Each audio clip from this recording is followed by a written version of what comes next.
الحمد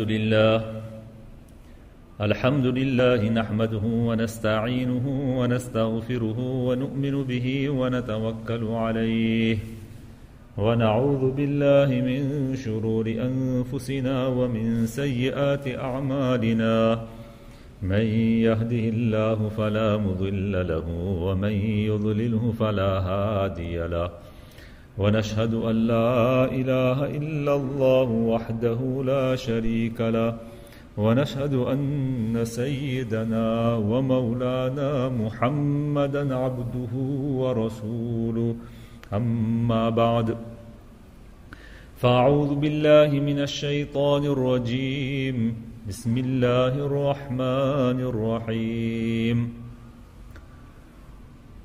ربنا هب لنا من أزواجنا وذرياتنا قرة أعين واجعلنا للمتقين إماما قال النبي صلى الله عليه وسلم كلكم راع وكلكم مسؤول عن رعيته صدق الله العظيم وصدق رسوله النبي الكريم ونحن على ذلك لمن الشاهدين والشاكرين والحمد لله رب العالمين. Remercions Allah tabaraka wa ta'ala, le clément, le miséricordieux, de nous avoir donné le tawfiq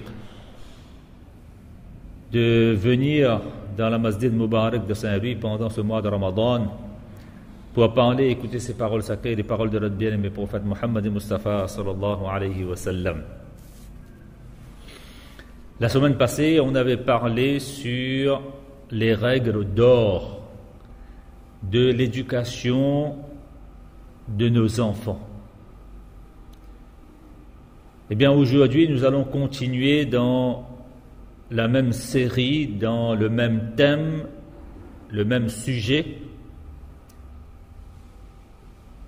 et aborder le thème de la responsabilité des parents dans l'éducation, que ce soit physique ou spirituelle, de l'enfant. Il y a une chose qu'il faut bien comprendre, que chacun d'entre nous, parents, nous sommes conscients que nous avons la responsabilité d'éduquer physiquement nos enfants. Et ça, nous le faisons à merveille et comme il se doit et comme il le faut. C'est-à-dire, alhamdulillah, lorsque nos enfants naissent, grandissent, deviennent ados, même adultes, eh bien, nous continuons notre responsabilité dans l'éducation physique de nos enfants, c'est-à-dire nous les nourrissons, nous leur accordons le gîte, le couvert et tout autre besoin vitaux de nos enfants. Mais par contre, nous ne sommes pas responsables seulement du corps de nos enfants, mais aussi du cœur de nos enfants. Ou en d'autres termes, comme nous avons compris que nous avons la responsabilité d'éduquer le corps de nos enfants, eh bien nous avons aussi la responsabilité d'éduquer l'âme de nos enfants. Comme nos enfants ont des besoins physiques, ils ont aussi des besoins spirituels. Et un homme sera équilibré, stable dans sa vie quotidienne que lorsque ces deux besoins seront satisfaits de façon parfaite et équilibrée. D'ailleurs, chaque parent a l'habitude de demander ce doigt à Allah tabaraka wa ta'ala, fasse que mes enfants soient la fraîcheur de mes yeux. D'ailleurs, dans un verset du Coran qu'on a lu au début, Allah tabaraka wa ta'ala fait les éloges des Ibadur Rahman, c'est-à-dire des gens du tout miséricordieux à qui Allah tabaraka wa ta'ala a accordé ce titre honorifique de Ibadur Rahman, de serviteurs du tout miséricordieux. Eh bien, ces serviteurs-là, pourquoi Allah tabaraka wa ta'ala fait leurs éloges dans le Coran? C'est que وَالَّذِينَ يَقُولُونَ رَبَّنَا, parce qu'ils ont l'habitude de dire: oh Allah tabaraka wa ta'ala, fasse que nos conjoints et notre conjointe, et ainsi que nos enfants, soient la fraîcheur de nos yeux, et fait de nous, en tant que parents, des exemples pour les gens pieux. C'est un droit que nous demandons même à Allah tabaraka wa ta'ala, que nos enfants se transforment et deviennent la fraîcheur de nos yeux. Mais pour que ces enfants soient ainsi, il faut obligatoirement que chacun d'entre nous fasse des efforts dans l'éducation physique et spirituelle de l'enfant. Qu'on s'occupe du corps, mais aussi de l'âme de l'enfant. Parce que si on va s'occuper de l'un et négliger, oublier l'autre, eh bien, nos enfants ne pourront être la fraîcheur de nos yeux. Voilà pourquoi nous comprenons maintenant l'aspect important de l'éducation spirituelle de nos enfants. D'ailleurs, les savants de l'islam ont l'habitude de dire que le vrai orphelin, ce n'est pas celui qui a perdu un père, mais le véritable orphelin est celui qui a été privé d'éducation spirituelle de la part de ses parents.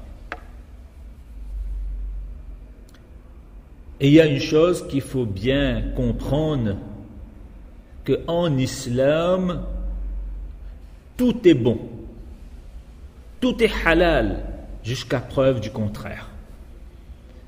Eh bien, chez nos enfants aussi, la même règle est appliquée. C'est-à-dire, foncièrement parlant, nos enfants sont bons, ils deviennent mauvais. Voilà ce que l'islam dit. Parce que dans un hadith, le prophète sallallahu alayhi wa sallam dit dans ce sens: kullu mawludin yuladu ala al-fitra, que chaque nouveau-né arrive dans ce monde avec la nature primordiale. C'est-à-dire, nature primordiale, c'est-à-dire la nature d'être bon. Mais ce sont les parents qui font en sorte, à cause de leur éducation, que les enfants donc deviennent, que ce soit chrétiens, juifs, adorateurs du feu, etc. Donc ça, il faut bien mettre dans l'esprit de chacun d'entre nous que nos enfants, lorsqu'ils naissent, ils sont bons. Et après, en grandissant, sous l'influence de trois choses: du foyer, de la rue et de l'école, ils continuent à être bons, ou bien ils deviennent mauvais. Si dans le foyer, dans la maison même, il y a une bonne ambiance, un bon environnement, là où on s'occupe du corps et de l'âme de l'enfant, eh bien cet enfant-là va continuer à être bon. Si on a un œil sur ses fréquentations dans la rue, bonne fréquentation, il deviendra bon. Mauvaise fréquentation, eh bien, il va devenir mauvais. À l'école aussi, il faut regarder. Qu'est-ce qu'il fait à l'école? Toujours avoir un œil. Je ne dis pas que d'être constamment méfiant, mais d'être constamment vigilant. Ce n'est pas la même chose. On a confiance, mais il faut de la vigilance. Il faut qu'il y ait de la discipline, que ce soit à la maison, que ce soit dans la rue, à l'école. Ça, c'est de la responsabilité des parents, parce que tout dépend de l'influence de ces trois endroits-là. Et c'est en fonction de ça, ils vont continuer à être bons ou bien ils vont devenir mauvais.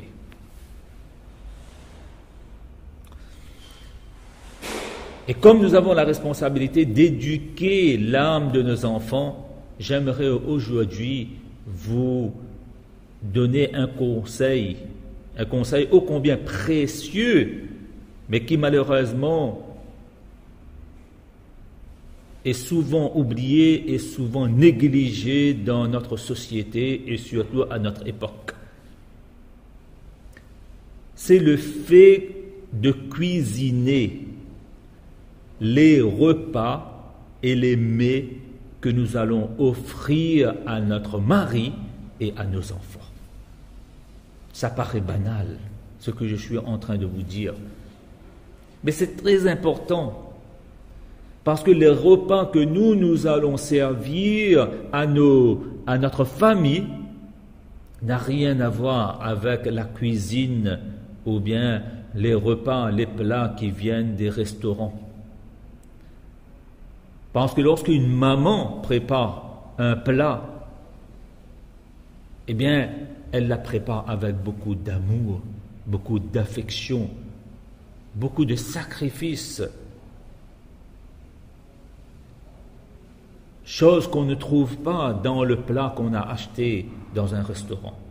Je ne dis pas qu'il est interdit de manger dans des restaurants, mais essayons de cuisiner au maximum dans la maison. Ça nous fera des économies, ça c'est une chose.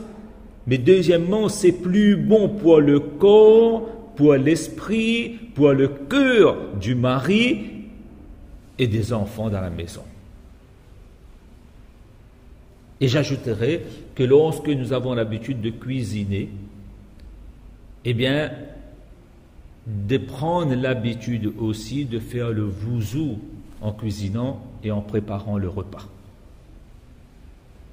De faire le dhikr d'Allah tabaraka wa ta'ala, de dire la ilaha illallah Muhammadur Rasulullah, ou bien de dire le troisième kalima subhanallah walhamdulillah wa la ilaha illallah wallahu akbar, ou bien de lire le tasbih Fatima 33 fois subhanallah, 33 fois alhamdulillah et 33 fois Allahu akbar. Ou bien de lire le salatu wa salam sur le prophète sallallahu alayhi wa sallam. En un mot, il est bon de cuisiner avec wuzu et la langue mouillée dans le zikr d'Allah tabaraka wa ta'ala. Une femme sahabi, elle-même, elle dit que lorsqu'elle avait l'habitude de préparer le pain pour sa famille, parce qu'à l'époque, on ne pouvait pas acheter le pain chez un boulanger déjà prêt, mais il fallait allumer le feu, il fallait attiser le feu, il fallait prendre la farine et faire la pâte, pétrir la pâte. Après, on met ça dans un four et après on retire donc le pain, les galettes. Mais ça prenait du temps. Eh bien, cette femme-là disait, pour préparer les galettes et le pain pendant toute la journée pour ma famille, eh bien, il m'arrivait de lire 3 sipara, 3 juz du Coran. Dans un hadith, le prophète sallallahu alayhi wa sallam, le dernier hadith même de Bukhari, qui dit dans le sens qu'il y a 2 formules qui sont très aimées par Allah subhanahu wa ta'ala, qui sont légères sur la langue, mais qui sont lourdes dans la balance. Subhanallah wa bihamdihi, subhanallah al-azim. Si nous allons cuisiner avec wuzu, avec le zikr d'Allah tabaraka wa ta'ala, qu'est-ce qui va se passer? Eh bien, lorsque notre mari ou bien nos enfants vont prendre ce repas-là, cela va dynamiser leur corps, leur cœur et leur esprit.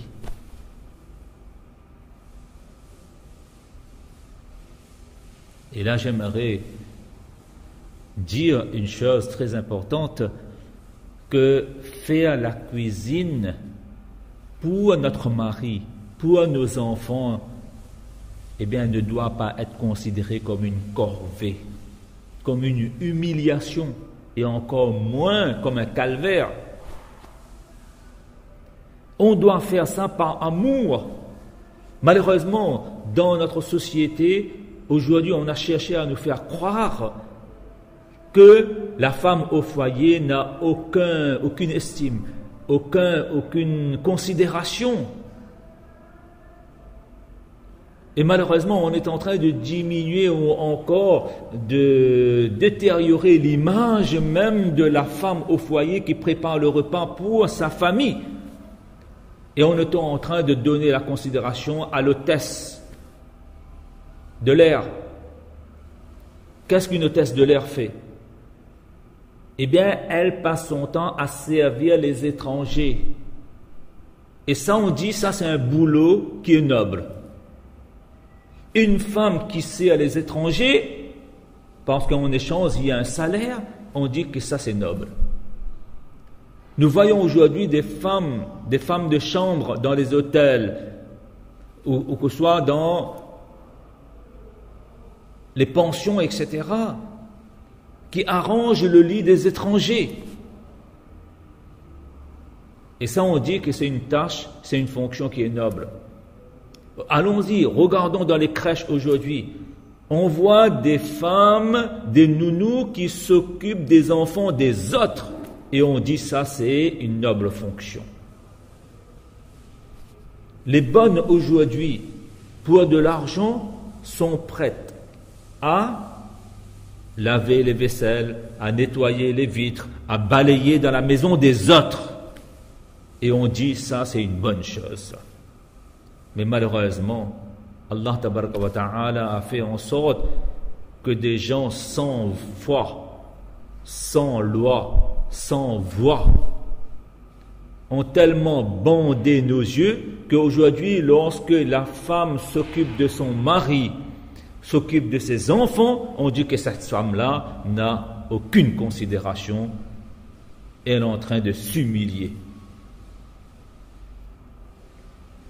Alors que s'occuper de son mari, s'occuper de ses enfants doit être une tâche beaucoup meilleure, beaucoup plus noble que s'occuper des étrangers.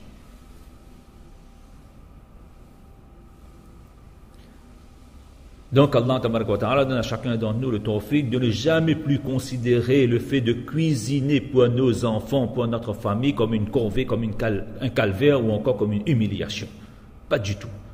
C'est totalement faux. Parce que notre famille a grandement besoin d'être bien nourrie, sainement nourrie. Comme il y a un proverbe qui dit dans ce sens que dis-moi qui tu fréquentes et je te dirai qui tu es. Mais il y a aussi un proverbe aujourd'hui qui dit dans ce sens dis-moi ce que tu manges et je te dirai qui tu es. Donc, cuisiner pour nos enfants, ça fait partie de l'éducation spirituelle, de l'âme de nos enfants. Si nos enfants vont manger halal, ce qui est sain et ce qui est recommandé aussi en islam, eh bien, alors à ce moment-là, eh bien, notre mari, nos enfants et nous-mêmes, on sera sains dans notre corps, dans notre cœur et dans notre esprit. D'où l'importance de cuisiner au maximum dans la maison.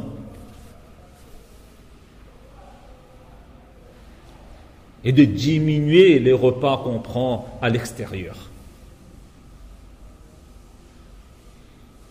J'aime même, si je risque d'avoir contre les deux, les restaurateurs. Mais c'est un fait. Et dans l'éducation de nos enfants, une des choses qu'il faut prendre en compte et en considération, c'est la propreté de nos enfants. L'hygiène de nos enfants. Dans le Coran, Allah tabaraka wa ta'ala dit Wallahu yuhibbul mutahhirin. Allah tabaraka wa ta'ala apprécie, Allah tabaraka wa ta'ala aime ceux qui se purifient comme il se doit. Dans un hadith, le prophète sallam dit At-tahuru nisful iman, shatrul iman, que la pureté et l'hygiène, c'est la moitié de la foi du musulman. Lorsque les enfants arrivent dans ce monde, au moment de l'accouchement, ils naissent avec des saletés sur le corps. Ils naissent pas propres, mais ils deviennent propres par la suite. Parce que on leur donne un bain. D'où l'importance d'être vigilant concernant la propreté corporelle de nos enfants. De voir, alhamdulillah, ici à La Réunion, on ne manque pas d'eau, de voir si tous les matins ou bien tous les soirs, nos enfants prennent le bain corporel.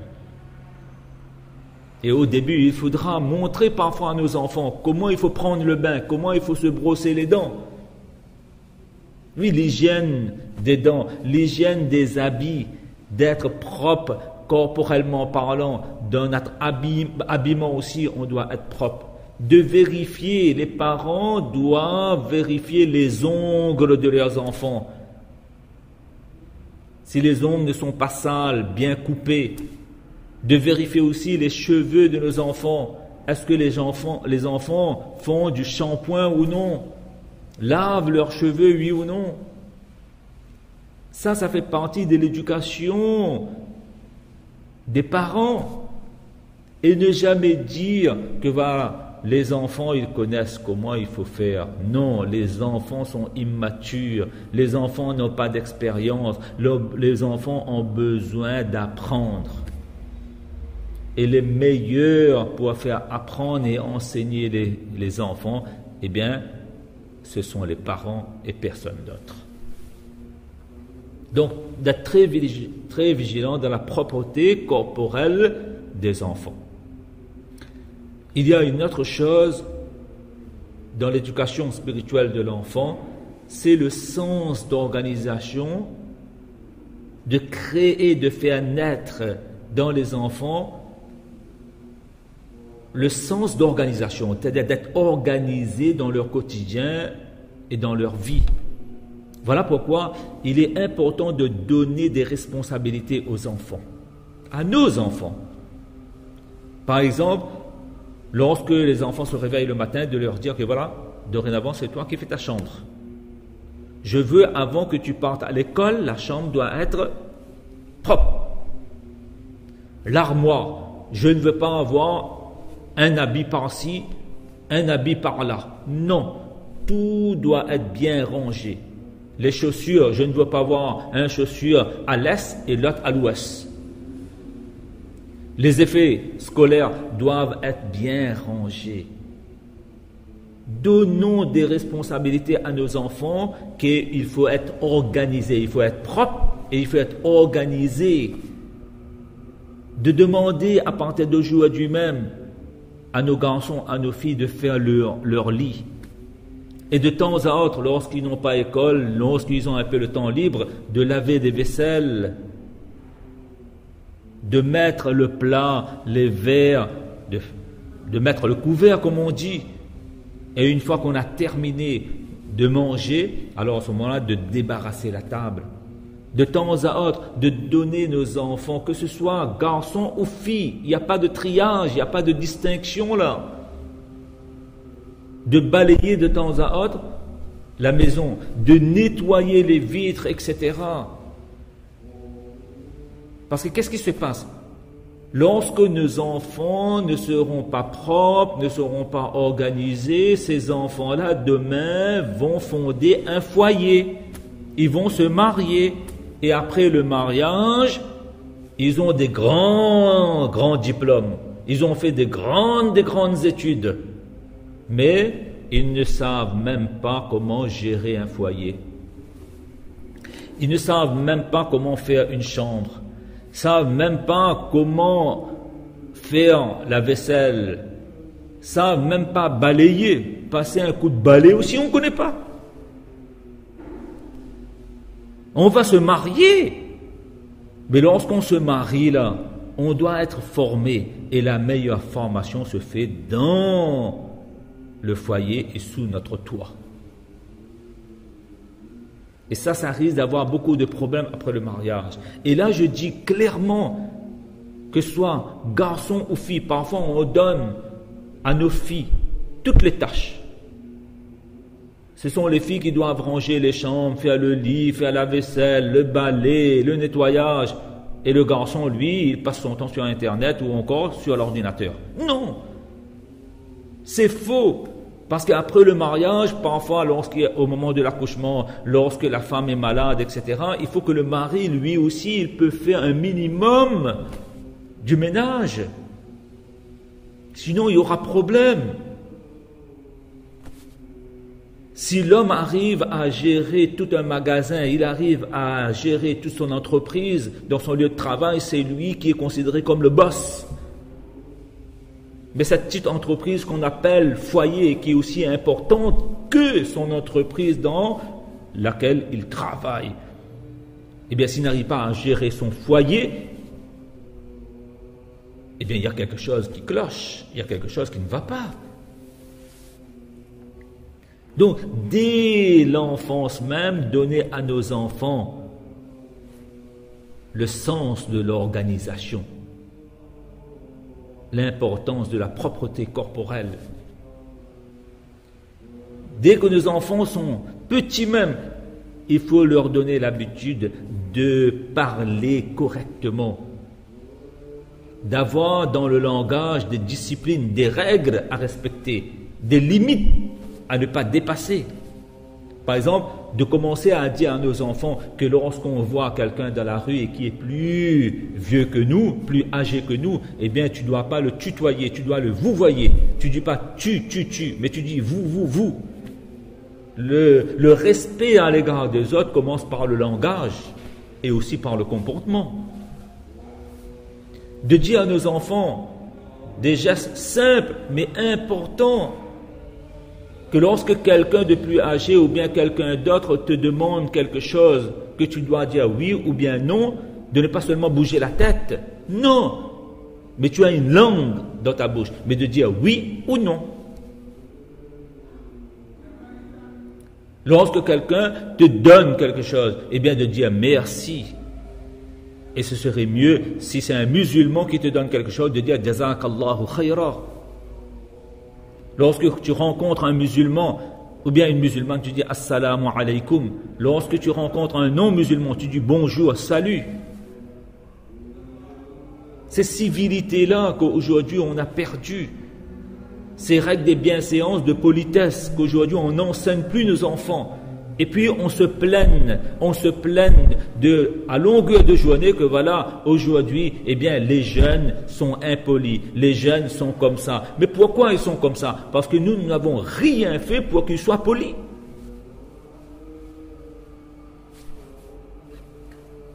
D'où l'importance, donc, de veiller à ces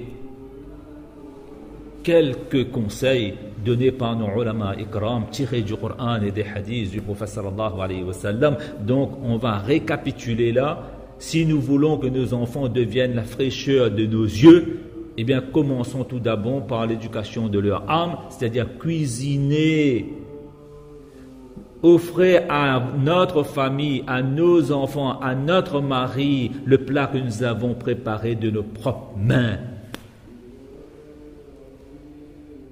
D'être vigilant concernant la propreté, l'hygiène, de donner le sens d'organisation à nos enfants, des responsabilités à nos enfants à l'intérieur de notre maison, à moins qu'il n'y ait pas de problème après le mariage. De la discipline dans le langage, dans le parler. Et là, je reviendrai un peu sur les règles d'or qu'on avait citées la semaine dernière dans l'éducation des enfants.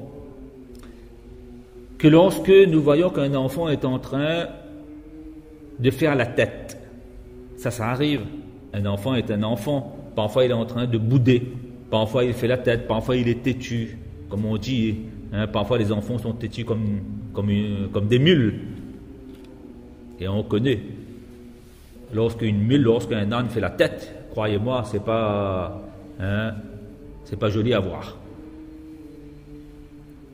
Eh bien, les savants de l'islam nous disent dans ce sens, et même les psychologues nous disent dans ce sens, que lorsqu'un enfant est en train de faire la tête, en train de bouder là, c'est sûrement parce qu'il est en train de chercher reconnaissance et estime auprès de ses parents.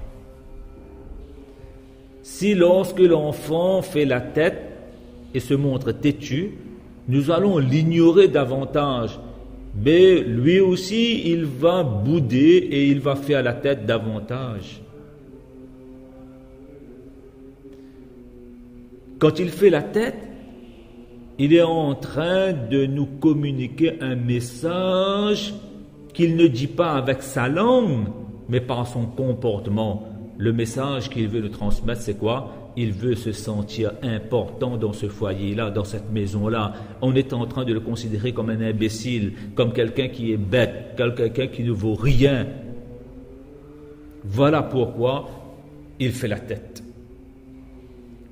Et ça fait partie aussi de la psychologie de l'enfant.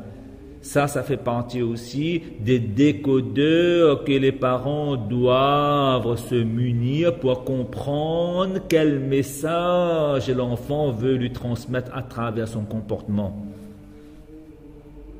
Voilà pourquoi il est important pour les parents d'agir en fonction du caractère, du tempérament de leur enfant. Et au fur et à mesure, et au fil des jours, au fil des années, de mieux comprendre comment fonctionnent nos enfants. Et la meilleure façon pour avoir des informations de la part de nos enfants, comment eux ils fonctionnent, eh bien les savants de l'islam nous proposent 3 moyens. Le premier moyen c'est quoi? C'est l'observation. Tout d'abord, on observe les enfants, c'est-à-dire nos enfants, comment ils agissent. Et quand ils agissent mal, il y a des périodes là où ils sont joyeux, il y a des périodes là où ils sont tristes. Quand le soir, la journée, lorsqu'ils entrent à la maison, ils ont été à l'école, au retour de l'école, au retour de la madrasa, eh bien, il faut qu'on observe le comportement de nos enfants, à quel moment ils sont heureux, à quel moment ils ont peur, à quel moment ils sont angoissés, etc. Tout ça, c'est une fonction des parents par observation de leurs enfants. Par l'observation, eh bien, on arrive à récolter et à collecter un grand nombre d'informations.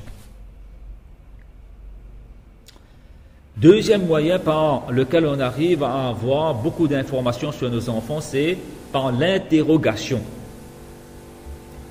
C'est-à-dire, lorsque notre enfant a fait une bêtise, eh bien, alors à ce moment-là, on lui demande pourquoi tu l'as fait.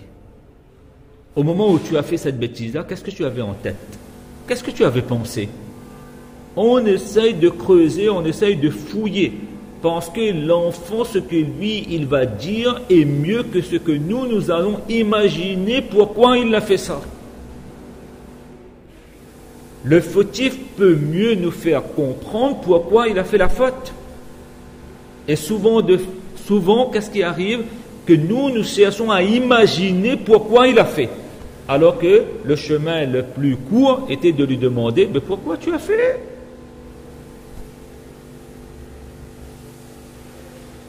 Donc voilà pourquoi, si nous voulons avoir un maximum d'informations sur le fonctionnement de nos enfants, il faut aller vers le premier moyen qui est l'observation. On observe. Deuxièmement, c'est interrogation. On questionne l'enfant. Pourquoi tu as fait ça? Et troisième moyen que les savants de l'islam nous disent d'avoir recours, c'est la concertation. C'est-à-dire de demander l'avis de notre enfant que lorsqu'il fait telle bêtise, comment tu aimerais que je te sanctionne? Comment tu aimerais que moi-même j'agisse envers toi?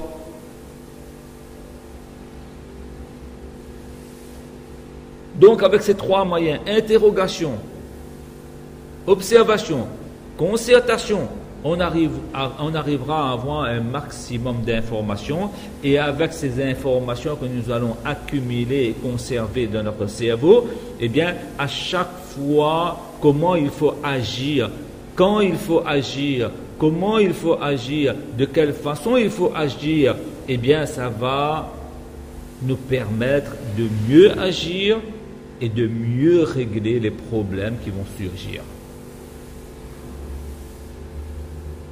Ça, c'est une règle d'or. Une deuxième règle d'or dans l'éducation des enfants, c'est quoi? Ce que j'ai l'habitude de parfois reprocher les parents, excusez-moi, mais c'est comme ça.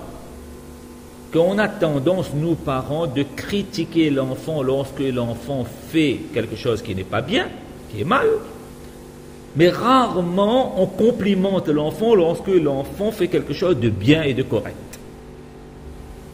Il y a un proverbe qui dit en sens que la critique est facile, mais l'art est difficile. Mais les parents sont souvent champions de la critique, mais avant dans les compliments. Et ça, c'est fatal. C'est catastrophique pour la psychologie dans la tête de l'enfant. Quand je fais quelque chose qui n'est pas bien, eh bien, vous êtes sur mon dos. Mais lorsque je fais quelque chose qui est bien, eh bien, vous n'êtes jamais en face de moi pour me donner des compliments, pour me consoler, pour me dire, pour m'encourager et pour m'inciter davantage. Vous savez, comme les enfants ont besoin d'être reprochés de temps à autre, mais ces enfants sont humains. Ils sont faits en chair, en os, il y a du sang. Ils ne sont pas des robots, ils ne sont pas faits avec des métaux ou encore avec aluminium. Ce ne sont pas des robots, ce sont des êtres humains. Ils ont besoin aussi des compliments, surtout venant de la part de leurs géniteurs, de leurs parents. Voilà pourquoi il ne faut jamais se montrer avant dans le compliment comme on ne se montre pas avant dans la critique, dans le reproche, dans les réprimandes. Ça, c'est quelque chose qu'il faut vraiment que les parents comprennent. Que les compliments, c'est important, ce sont des éléments importants qui donnent du tonus, du bonus à nos enfants. Et il y a une autre règle d'or que les savants de l'islam disent dans ce sens que lorsqu'il arrive à nos enfants de faire une bêtise ou bien de faire quelque chose qui n'est pas bien et qui nous a mis en colère, qui a provoqué notre colère intense, eh bien au moment où on est en colère là, à ce moment-là, il ne faut jamais prendre une décision et encore moins une sanction. Pourquoi? Parce qu'au moment où on est en colère, on est sous l'emprise du shaitan. Et shaitan va nous suggérer à ce moment-là des sanctions qui ne correspondent pas et qui ne s'accordent pas à la bêtise ou au mal que l'enfant a fait. Ce ne sera pas proportionnel. Il se peut que dans ces moments de colère-là, on frappe l'enfant beaucoup plus que la bêtise ou le mal qu'il a fait. Et là, c'est grave. Là, c'est grave parce que si on va sanctionner l'enfant plus que la faute qu'il a fait, ben, au final, le résultat, c'est quoi? On est coupable et l'enfant est victime. Voilà pourquoi les savants de l'islam disent dans ce sens que la tardab, comme un homme est venu voir Rasulullah sallallahu alayhi wa sallam pour lui demander des conseils, un conseil précis et concis, le prophète sallallahu alayhi wa sallam lui a dit dans ce sens, la tardab, ne te mets jamais en colère. La personne est revenue, donne-moi un autre conseil. Et à 3 fois de suite, le prophète sallallahu alayhi wa sallam me dit, la tardab, ne te mets pas en colère. Pourquoi? Parce que lorsque tu te mets en colère, alors à ce moment-là, tu dis n'importe quoi et tu fais n'importe quoi parce que tu es sous l'emprise de ton ennemi déclaré qu'on appelle shaitan. Et lorsqu'on est en colère, on agit, mais qu'est-ce qui se passe? Eh bien, on frappe beaucoup plus qu'il ne faut, alors que nous avons déjà dit, un enfant mérite d'être aimé, d'être chéri, et non pas d'être frappé. Vous savez, j'étais à Mayotte dernièrement, et j'étais en train de dire aux parents que voilà, il ne faut pas frapper les enfants. Eh bien, il y a un parent qui s'est mis debout et m'a dit, Moulissab, je ne comprends rien. Si un enfant ne veut pas apprendre, parce qu'il était enseignant dans la madrasa, que si un enfant ne veut pas apprendre, etc., ben on n'a pas d'autre moyen que de frapper. Eh bien, je lui ai donné cette réponse-là, que lorsqu'on frappe un enfant là, c'est une preuve, à mon avis, Et cela a été repris par un grand bouzoul qui s'appelle Monazour Fiqh al-Naqshbandi et bien d'autres grands saints de l'islam qui nous disent que lorsqu'on est en colère, on frappe notre enfant là. Mais ça, c'est une preuve qu'on est incapable d'éduquer notre enfant avec la douceur, avec la diplomatie et comme il se doit. Et preuve à l'appui. Le prophète sallallahu alayhi wa sallam, le meilleur homme, pendant toute son existence, pendant ses 23 années de prophétie, lorsqu'on demande aux Sahaba radiallahu anhum que vous êtes devenus les meilleurs hommes sur terre, alors que vous étiez les pires hommes qui existaient sur terre. Mais est-ce que le prophète sallallahu alayhi wa sallam a utilisé des fouets? Est-ce que le prophète sallallahu alayhi wa sallam a utilisé des gros mots? Est-ce que le prophète sallallahu alayhi wa sallam a utilisé les moyens forts, violents, agressifs?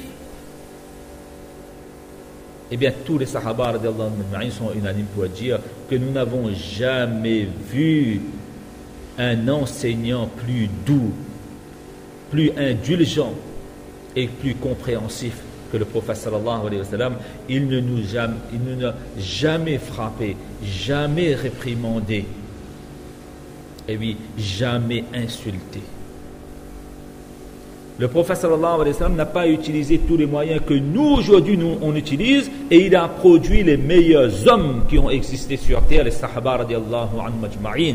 Comme quoi c'est possible. Si le prophète sallallahu alayhi wa sallam, nous le considérons comme un modèle, laqad kana lakum fi rasulillahi uswatun hasana, nous avons l'habitude de brandir ce verset là à chaque fois que le prophète sallallahu alayhi wa sallam est un exemple, est un modèle. Mais le prophète sallallahu alayhi wa sallam a produit des hommes sans frapper, sans réprimander, sans insulter. Si lui il a pu le faire et il est un exemple, il est un modèle pour nous, mais nous parents nous devons suivre ce modèle-là. Nous devons aussi prendre l'exemple du prophète sallallahu alayhi wa sallam. Si nous voulons que nos enfants deviennent comme les sahaba, ou bien ne serait-ce ressemblent aux sahaba radiallahu anhum, mais nous devons adopter les mêmes méthodes, les mêmes moyens que le prophète sallallahu alayhi wa sallam a adopté, c'est-à-dire la gentillesse, la tendresse et la politesse.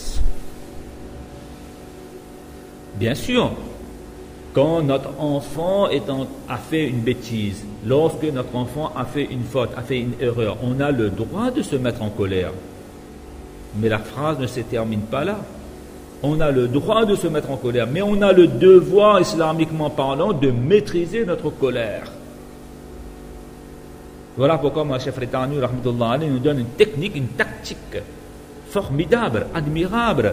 Il nous dit en ce sens que lorsque notre enfant a commis une erreur et cette erreur-là a provoqué notre colère, eh bien alors à ce moment-là, de ne rien décider sur le champ, mais de se retirer, de se calmer, et puis quelque temps après, on revient vers l'enfant, et puis on fait semblant d'être en colère.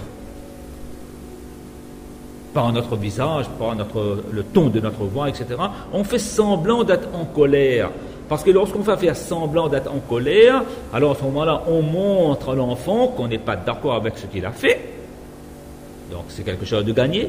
Deuxièmement, la décision qu'on va prendre sera raisonnable, sera logique. Parce que là, c'est nous qui parlons, c'est pas Shaitan. On n'est pas sous son emprise, là, on fait semblant d'être en colère. Eh bien, là, à ce moment-là, on prend des sanctions raisonnables, et les sanctions doivent être toujours pour corriger l'enfant, pour éduquer l'enfant, et jamais pour punir l'enfant. Un enfant ne mérite pas d'être puni. Il mérite d'être corrigé, d'être éduqué, mais de façon raisonnable. Lorsqu'un enfant a commis une erreur, eh bien cette erreur-là ne doit pas être considérée comme une horreur, on vous l'a déjà dit à maintes reprises, mais aussi on ne doit pas casser les os, laisser des traces sur la peau du corps de notre enfant. Le but, c'est pas ça. Le but, c'est que l'enfant arrive à comprendre, à réaliser ce qu'il a fait est mauvais, c'est tout. Et ça, on peut faire avec le parler, avec le langage. On n'est pas obligé de prendre les moyens forts. ou bien encore la manière forte. Donc voilà, aujourd'hui ici, donc, et durant tout le mois de Ramadan, Inch'Allah, chaque mardi, on va essayer donc de vous donner des pistes, des règles, des principes, des conseils tirés à partir du Coran et des hadiths et des propos de nos saints de l'islam, hein, pour qu'on arrive, Inch'Allah, à éduquer nos enfants et que ces enfants-là arrivent à grandir, à être élevés dans une ambiance, dans un environnement, dans un milieu qui soit favorable pour leur développement physique, psychologique, spirituel. Donc Allah tabaraka wa ta'ala accorde à chacun d'entre nous le tawfiq de comprendre et surtout donc de mettre en pratique. Wa akhiru da'wana alhamdulillahi rabbil alamin.